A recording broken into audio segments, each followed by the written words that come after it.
Audio Jungle.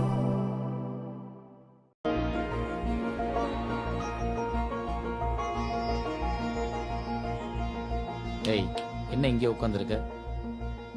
எந்திரிச்சு மாப்பிள்ளை பக்கத்துல போய் உட்காரு. போமா, கூச்சப்படாத போ. உங்களுக்கு ஒன்றும் பிரச்சனை இல்லையே? அச்சச்சோ, எனக்கு என்ன பிரச்சனை? மாமா நீங்க உட்காருங்க. அம்மா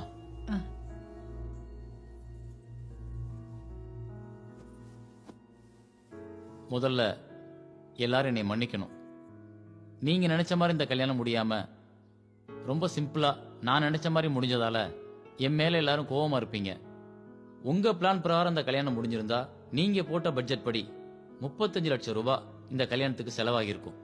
ஒரே நாள்ல அந்த 35 லட்சமும் காலியாயிருக்கும். இப்போ அந்த 35 லட்சமும் என் கையில. இது என்னோட தங்கச்சிக்கு நான் கொடுக்க போற கல்யாண பரிசு.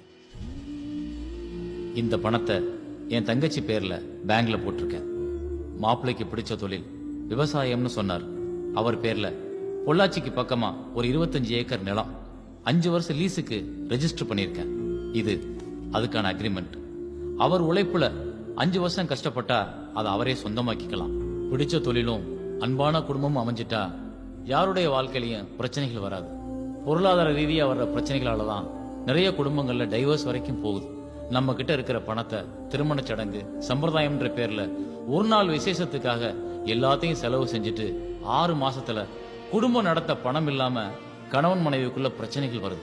அந்த ஆரம்பம் தான் அடுத்தடுத்து அவங்களுக்குள்ள கேப் போறதுக்கு காரணமா இருக்கு. ஒண்ணு நிம்மதி இல்லாம வாழ்றாங்க, இல்லைன்னா கல்யாணம் செஞ்ச கொஞ்ச நாள்லயே பிரிஞ்சிடுறாங்க. இது போல எந்த காரணங்களுக்காகவும் என்னோட தங்கச்சி வாழ்க்கை அப்படியெல்லாம் ஆகிடக்கூடாதுன்ற ஒரு நல்ல எண்ணத்துல தான் நான் எல்லா செலவுகளையும் குறைக்கிறதுக்காக இப்படி நடந்துகிட்டேன். மனைவியோட கனவுகளுக்காக ஓடி ஓடி உழைக்கிறதுலயே கணவனோட வாழ்க்கை போயிருது. கணவனோட பலத்தை உணராம இருக்கிறதுனால மனைவியோட வாழ்க்கை அர்த்தமில்லாம ஆயிருது. கல்யாணம்ங்கிறது 6 மாசம் சந்தோஷமா இருக்கிறது இல்ல, ஆயுள் முழுக்க சந்தோஷமா இருக்கிறது. 50 வயசுக்கு அப்புறம் தான் உண்மையான காதல் கணவன் மனைவிக்குள்ளே ஸ்டார்ட் ஆகுது.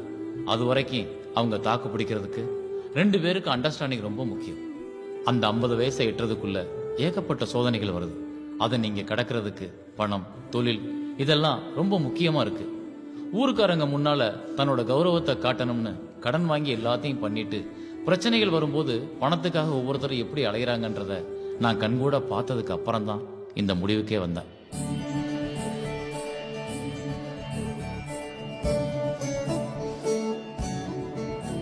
கணவன் எல்லாம் செஞ்சிருவான்னு நினைக்காம அவனோட வருமானத்தை வச்சுக்கிட்டு என்ன செய்ய முடியும்னு தெரிஞ்சு தேவைகளுக்கு ஏற்ப திட்டமிடுற மனைவியா நீ இருக்கணும்.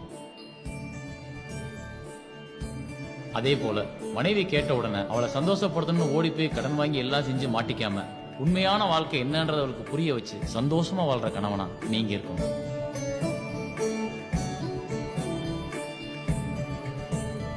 வாங்க.